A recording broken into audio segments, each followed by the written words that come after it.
Yajin aikin malaman jami'a ya isa haka. Tabbas ya isa haka. Tabbas ya isa haka. Akwai buƙatar gwamnatin tarayya da ƙungiyar malamai na jami'o'i su lura da irin illar da wannan jaya za ta haddasa a sha'anin ilimin mu na ƙasa. Mu sani wannan yajin aikin ba abin da yake yi face ƙara daɗi da sha'anin ilimin ƙasar nan.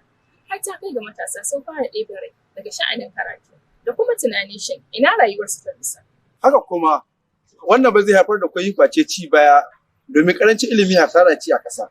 Domin kuwa sai ƙasa na samar da ingantaccen ilimi ne sannan darajarta za ta ɗaukaka a ma'auni na duniya.